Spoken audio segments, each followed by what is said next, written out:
Hello?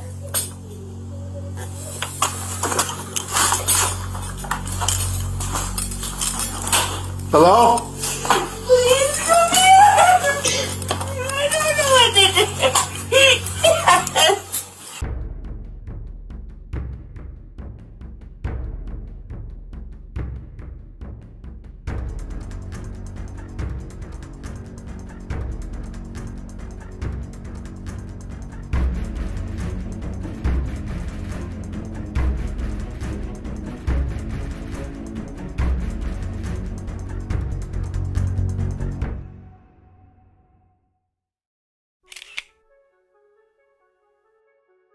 It was a frigid and bitter 12 degrees in Dubuque, Iowa on the morning of January 18, 2024. Christy Fulman was heading to the 1600 block of Avoca Street to meet her good friend, 46-year-old Jennifer Ann Dazey, for a planned coffee date. Jennifer was still recovering from the removal of brain tumors some months earlier, and Christy had been there to support her throughout that experience. But this day felt different. There was an unsettling aura in the air, an inexplicable tension hinting at something awry. As Christy approached Jennifer's front door, she let herself in and was startled to find Jennifer's 28-year-old son, Tyler, in a state of undress in the living room with his back turned. She quickly stepped outside and waited. Moments later, she heard a door close and returned inside to wait for Jennifer. At the end of the couch, she noticed the family dog, Echo, lying still and unresponsive, which was unusual as Echo would always greet her enthusiastically. Growing increasingly uneasy, Christy realized that Jennifer's purse was inside the house and she never left the house without it. She walked down the hallway towards Jennifer's bedroom and called out for her, but there was no response. Bracing herself, Christy entered Jennifer's bedroom, but what she observed was a scene straight out of a horror film. Trembling, Christy struggled to collect herself and dialed 911, her hands shaking. 911, what's the address of your emergency? I don't know. I'm on Avoca Street. I need someone right now. What street are you on? Avoca. Avoca? Yeah. Okay, what's going on? I was supposed to meet my best friend for coffee. I think she's dead. You think your best friend is dead? Are you able to check what the address is? Okay. All right, we're going to get help on the way here. Hello? Dorothy? Yep, I'm here. Dorothy, I'm right here. All right, just take some deep breaths, okay? What's going on? I don't know. She's full of blood laying in her bed.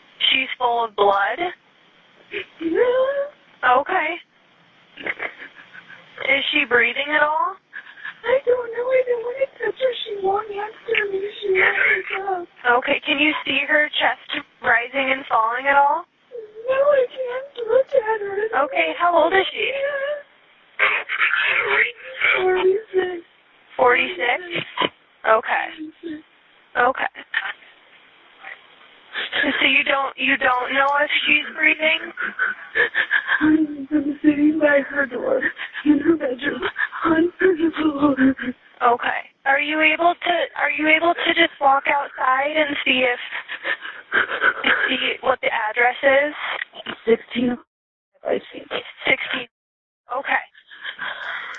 It's right on the corner. Okay. Just take some deep breaths. Do you know if there's an AED available? I don't know what that means. Okay. That's okay. Okay, we're getting people on the way right now, okay? And are you by her right now? She's in her bed and I'm on the floor at her bedroom door. Okay. It's okay. Officer Brad Hesselbecker was the first to respond to Christy's call for help, arriving at 8:51 a.m. So tell me about what you did when you arrived at Avoca Street. When I arrived, I knocked on the door. I didn't receive an answer, But I'm sorry, I'm going to interrupt you. Yep. And you arrived there at 8:51 a.m.? Correct. Okay, go ahead. I'm sorry about that. I knocked on the door, didn't receive an answer. As I was standing there, I heard somebody crying inside. So I checked the doorknob. Door was unlocked. So I announced myself and went inside.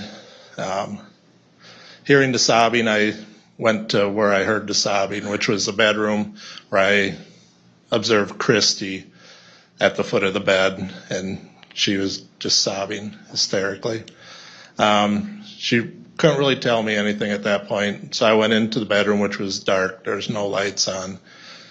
And I observed Jennifer Dazey deceased on the bed with a laceration to her scalp, and fingers were severed.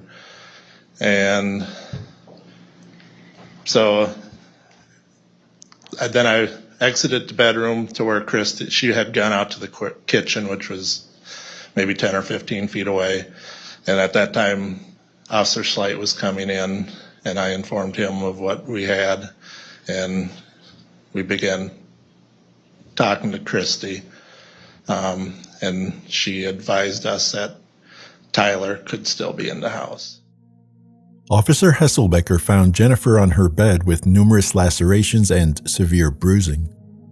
The family dog, Echo, was also found dead, lying on the living room sofa with what appeared to be a significant head injury. The officer called in a suspected homicide, and soon additional officers arrived to sweep the house. In the criminal complaint, police reported finding Tyler wet and undressed in his room.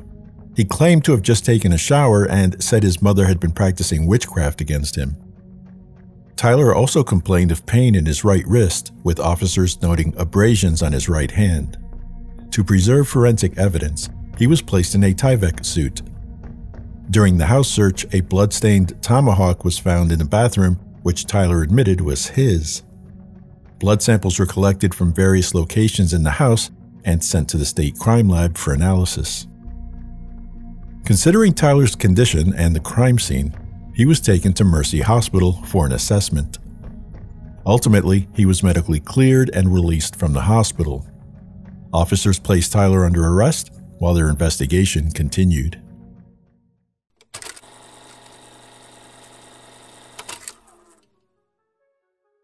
Despite the quick arrest, investigators continued to gather all possible evidence. They corroborated witness statements, verified alibis, and ensured that no other individuals were involved. As part of their investigation, detectives reviewed ring camera footage, which showed Jennifer's other adult son, Nick, switching cars the prior evening, explaining why her vehicle was not in the driveway on the morning of the 18th. Both Nick and Jennifer's daughter, Kylie, were interviewed by police and subsequently cleared as suspects. Additionally, doorbell cameras captured no activity between roughly 10:30 p.m. the evening before the incident and 8:30 a.m. when Christy first appeared at the Dazey's front door. Further forensic analysis included testing Tyler's blood for controlled substances, which came back positive for 3 variants of THC. However, the results were negative for hard drugs such as opiates, fentanyl, amphetamines, and barbiturates. Tyler was ultimately charged with first-degree murder and animal abuse. The day after the killing, he made a video appearance from jail for a bond hearing, during which he was observed laughing throughout the proceedings. Bond was set at $2 million cash only. According to family members, Tyler had struggled with mental illness for years. My brother had episodes. He was prescribed with medication for multiple personality disorder, schizophrenia, and bipolar disorder. Also had sleeping pills. When you put someone on drugs that are so strong and you're not paying attention if they're working or not, that would create a monster. That is what creates him to be a danger to society, because they're not paying attention to the problem. When it comes to schizophrenia, there is not a drug that is prescribed to someone specifically with schizophrenia. It is a cocktail of drugs that they have to keep checking up on. Tyler had been hospitalized multiple times for psychiatric issues. His mental illness was so severe that his sister reported he was on disability for schizophrenia. One manifestation of these issues was his extensive criminal record dating back to 2011.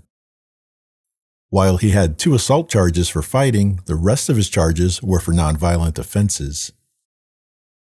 Through social media, Tyler's sister Kylie expressed her belief that his actions were driven by his mental illness, and as such, her brother should not be held in prison. She argues the primary focus should be on treatment and rehabilitation rather than punishment. Kylie has been critical of the criminal justice system for quickly resorting to jail rather than offering the help needed for those with mental illnesses. Nevertheless, Tyler's erratic behavior persisted as the case wound its way through the criminal court system. The judge ordered him to undergo a psychiatric evaluation, which was completed in early February. A hearing to review the findings was scheduled for a few weeks later. Before the hearing, Tyler filed a handwritten motion to the court requesting the removal of his state-appointed lawyers. In his motion, he wrote, "I do not intend on using the affirmative defense of insanity, and counsel has proven to inadequate." Ultimately, counsel was retained. Weeks later, at a hearing to review the competency evaluation findings, defense experts concluded that while Tyler understood the legal process, he was unable to act in his own self-interest or assist his attorneys in his defense. As a result, they believed he was incompetent to stand trial. When the judge ordered Tyler to be transferred to a psychiatric unit for further assessment, he lashed out. I'd like to say this is not one flew over the cuckoo's nest, and I will not be going to a mental institution, and I will not be taking drugs. I am who I am, and I am who I choose to be, not what you say I am. Do you understand, sirs and ma'ams? Okay.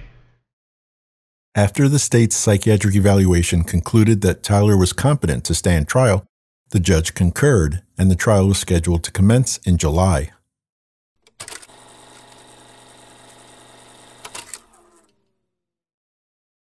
Opening arguments for Iowa versus Tyler James Dazey were heard on July 17th, but the statements began without the defendant present. In a handwritten motion to the court dated July 12th, Tyler expressed his reasons for refusing to participate in the proceedings.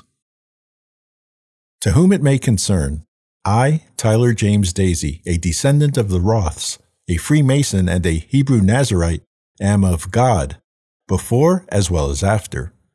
To be subject to slavery through usury of the law, be it constitution nor amendment, I will not participate. I seek honor, to become of worth. I seek God. My mother would be ashamed otherwise, as is of my ancestors. To seek God in death, to become that of life.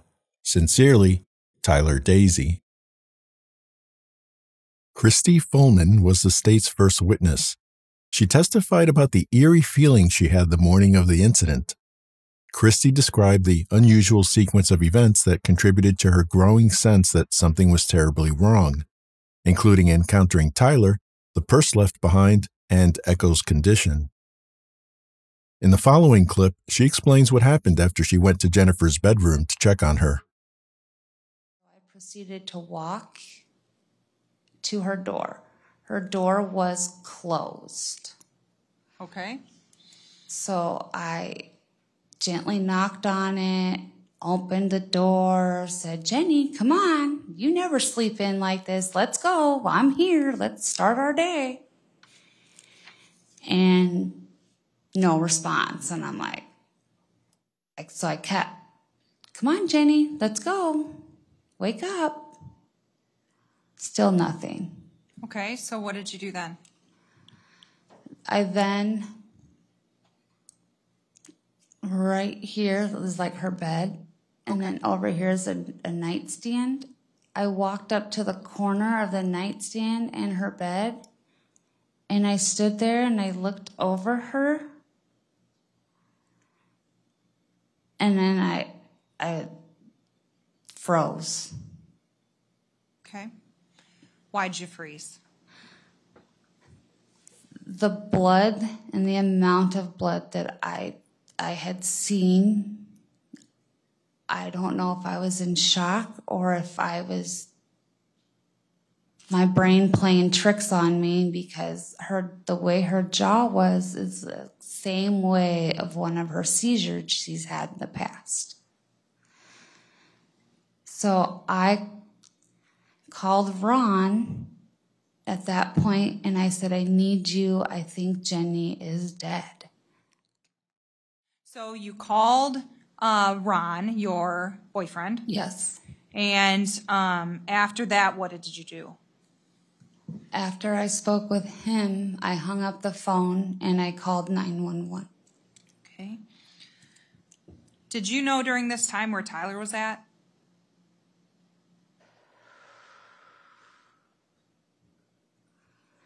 No, I had no idea. Okay. And now, so you called the police. What were you thinking at this point? At this point, the amount of blood that I'd seen,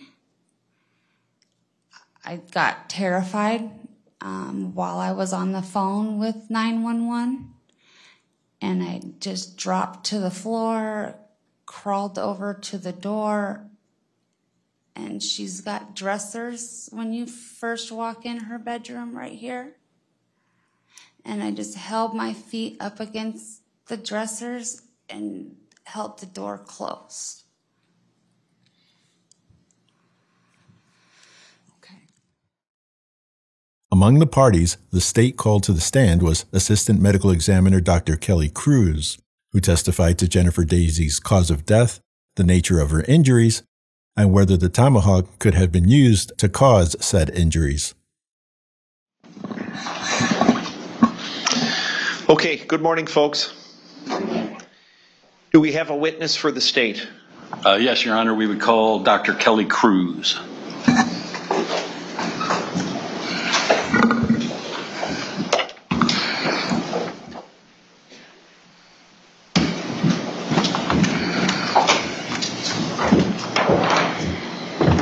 Do you swear or affirm that the testimony you give in this matter will be the truth, the whole truth, and nothing but the truth? I do. Go ahead and have a seat there. Thank you. State your name and spell it for the record, please. My name is Kelly Cruz. It's Kellylykrusse. Mr. Nelson? Thank you, Your Honor. What is your occupation? I am an associate state medical examiner at the Iowa office of the state medical examiner. How long have you held that position? Approximately 6 years.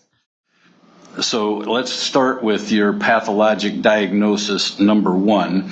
And at any time when we go through and you're explaining this, if you would like a photo put up, let us know which one and we can put that up. Okay.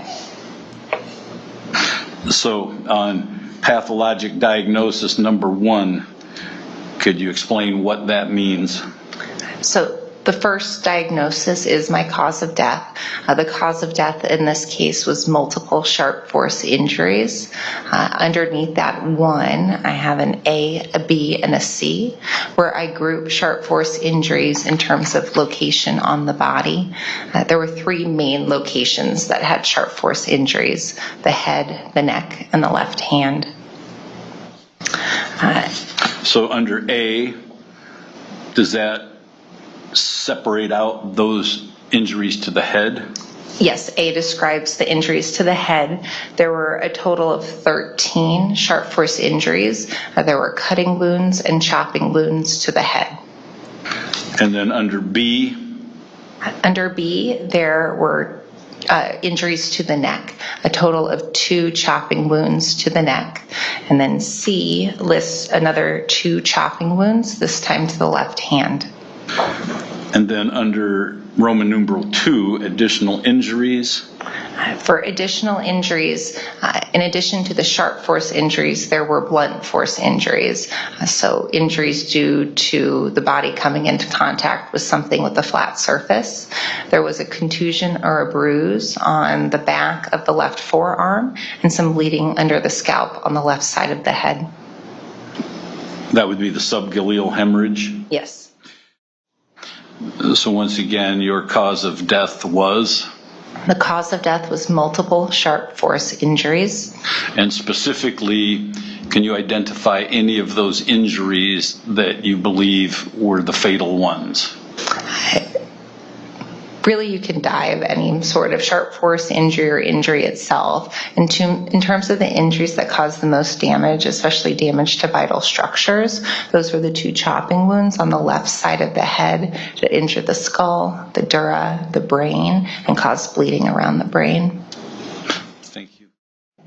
Let me show you what's been marked as Exhibit 14.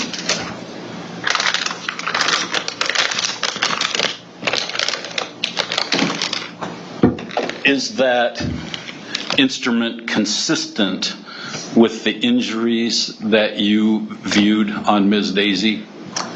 Yes, this instrument could have caused those injuries that I documented. And you can't say for certain as a physician that that is, but you can say it's certainly consistent with, is that right? Correct. And if you look at the blade of that instrument and the width, would it certainly be consistent with a blow from that instrument to take off the 2 inside fingers of a hand and injure the one but leave the other intact? Yes. The narrowness of the blade? Yes. Thank you. Kurt Rosenthal, a veteran criminal investigator for the Dubuque Police Department, took the stand and provided, at times, chilling testimony. He spoke about his observations of Tyler's behavior and statements, as well as other remarkable details of their interactions. Okay, do we have a witness for the state? Yes, Your Honor. We would call Kurt Rosenthal.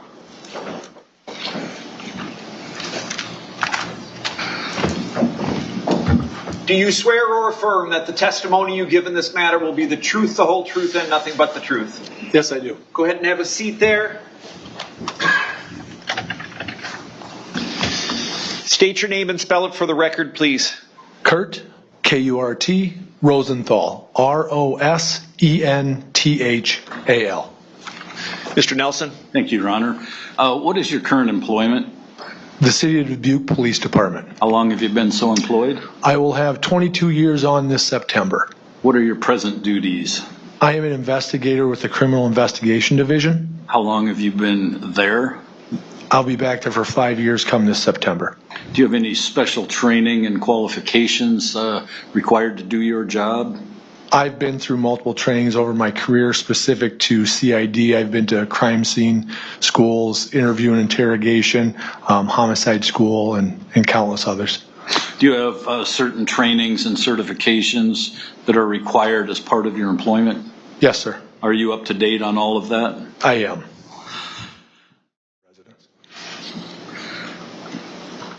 Okay, now at some point in your investigation you had contact with Tyler Dazey, is that correct?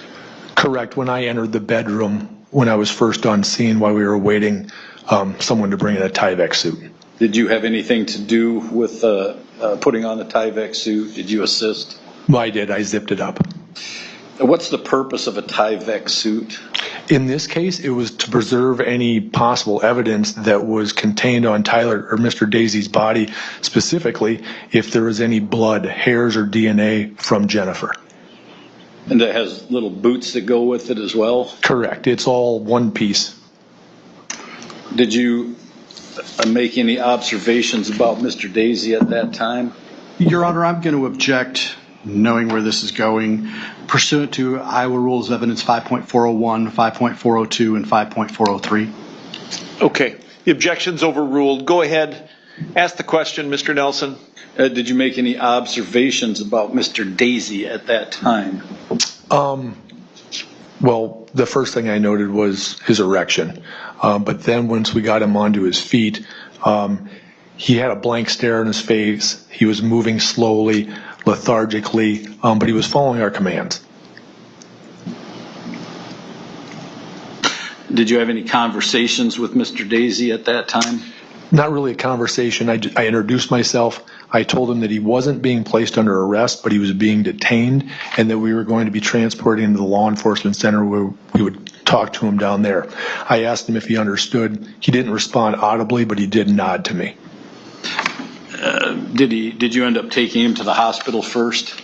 We ended up shifting gears and eventually Officer Hesselbacher and I would transport him to Mercy. Why did you decide to take him to the hospital? Based on how he was acting, we were concerned that he may have ingested some kind of substance before police arrival, and we wanted to make sure that his vitals were stable and that he was medically cleared before we took any further steps in the investigation. While you were waiting for the warrants, did you have any conversations with Mr. Dazey? I did, and it was specific to the search warrant. Both Hoff and I assumed that Mr. Dazey lived at Avoca, but I had not confirmed that with him. So after my conversation with Hoff, I walked back into the BH room and I asked Mr. Dazey if he resided on Avoca. He just shrugged his shoulders. I then asked him if he normally stayed at his mom's residence, if that was his normal residence. His response was, "Whose mom?" I then asked him, "Is Jennifer Dazey your mother?" And his response to that question was pretentious. Did you feel he was just being obstinate with you at that time? Absolutely. Objection, Your Honor. Calls for speculation. And it's leading. Sustained.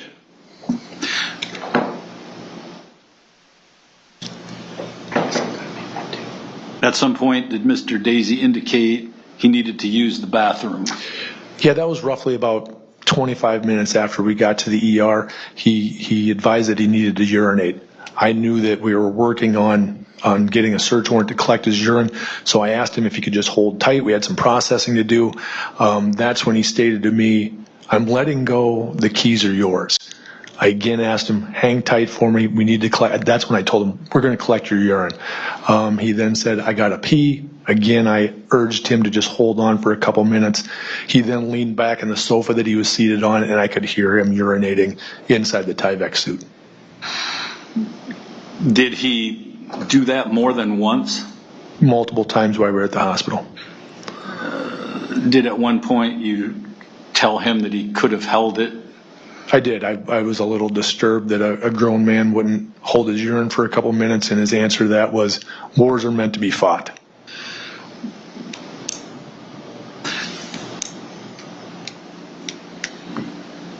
Did you try to collect a sample at one point when he was urinating? Yes. Approximately an hour later, we had already secured the search warrant. I had advised Mercy staff that we were ready to do the collection.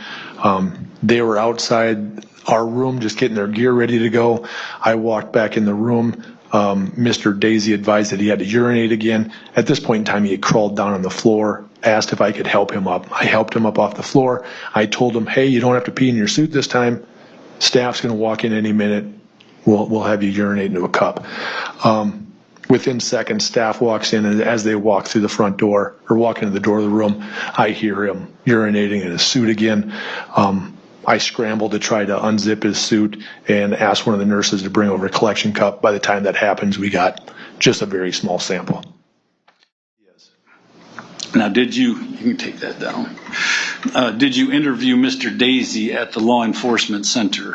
Yes. Corporal Gorell and I interviewed him at 12:01 p.m.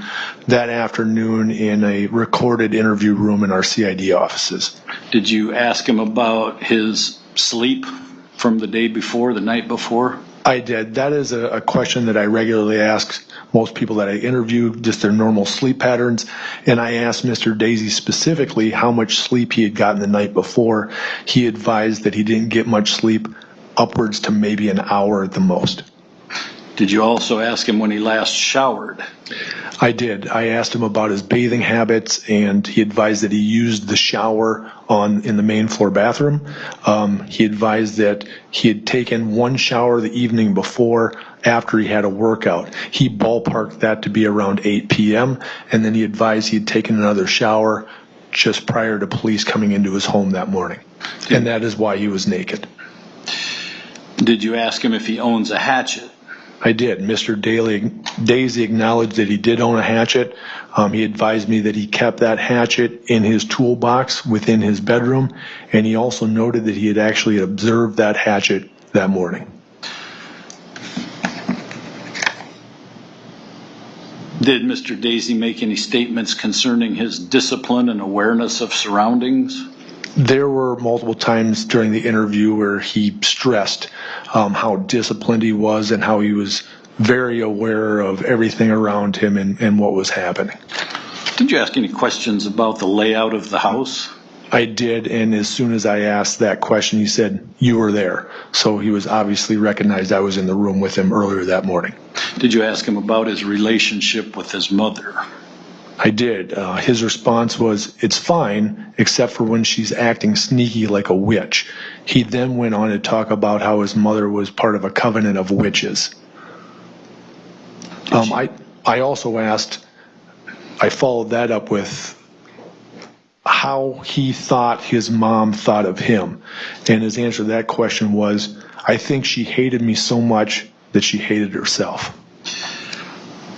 Did you ask when he last had a conversation with his mother? Yes, he advised that was just before police came in and got him, and at the time she was practicing witchcraft.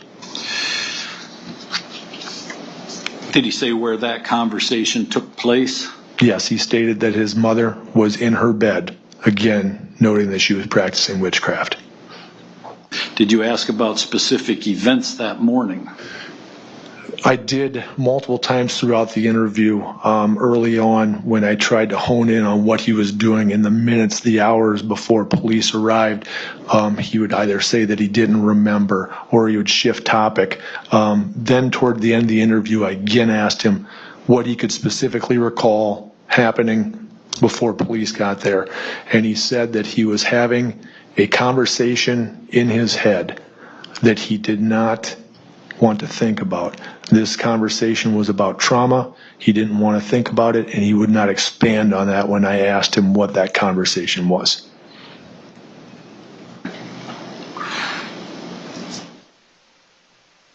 Did you ask him about his mom's witchcraft? We went into that in a little more detail. He described her witchcraft as putting evil on him. He said just evil. I then asked him how he felt about his mother practicing witchcraft. And I think that is when he gets into stating something similar to, I just gave up. I just don't care. I don't need her to validate me. He then followed that comment up with, why would I care what a whore thinks? You sit around and drink yourself stupid, fuck like animals, and ruin your children's lives. Why would I care what a person like that thinks? Did you ask him to explain his mother's traumatic injuries?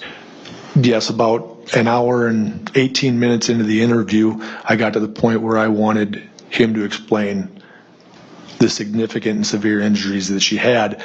And when I asked him how she got these traumatic injuries, his response was witchcraft. I then specified that I was referring to the physical injuries to her body.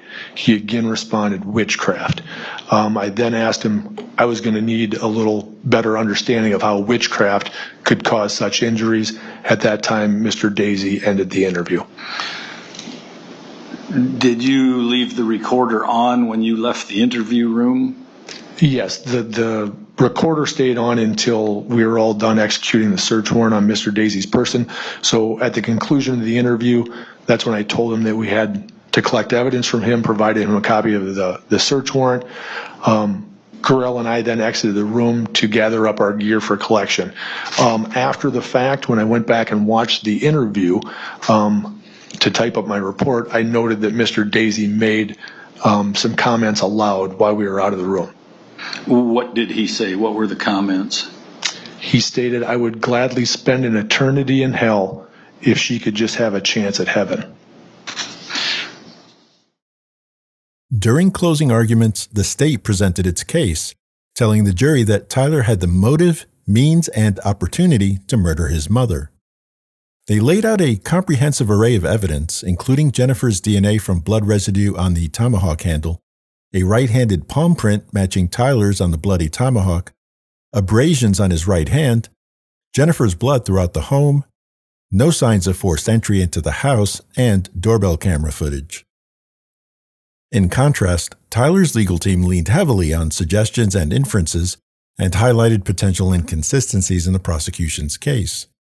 However, they provided little substantive evidence to counter the allegations directly or support their claims that someone else could have committed the crime. With all arguments laid before them, the jury was tasked with sifting through the details and rendering a verdict. They had to weigh the solid, tangible evidence presented by the prosecution against the doubts and alternative theories suggested by the defense. Did the state meet its burden of proof to find Tyler guilty, or had the defense planted enough doubt to acquit? Okay, the record will reflect that we now have the jury back in the courtroom with us. The attorneys are present. It is Friday, July 19, 2024 at 1:51 p.m. The jury has informed the court attendant that they have reached a verdict. I see that the foreperson has the verdict with her. Ma'am, can you please hand that to the court attendant?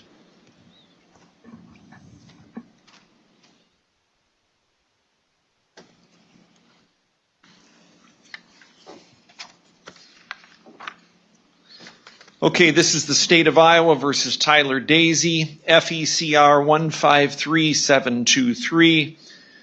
As to count one on the charge of murder in the first degree, we, the jury, find the defendant, Tyler Dazey, guilty of the crime of murder in the first degree. That verdict form is signed by the foreperson. As to count two on the charge of animal abuse, we, the jury, find the defendant, Tyler Dazey, guilty of the crime of animal abuse, and that verdict form is also signed by the foreperson. Is the state asking that the jury be polled? No, Your Honor. Is the defense? Tyler Dazey refused to participate in any court proceedings and declined the option to listen in or attend remotely. He now faces a mandatory life sentence without the possibility of parole.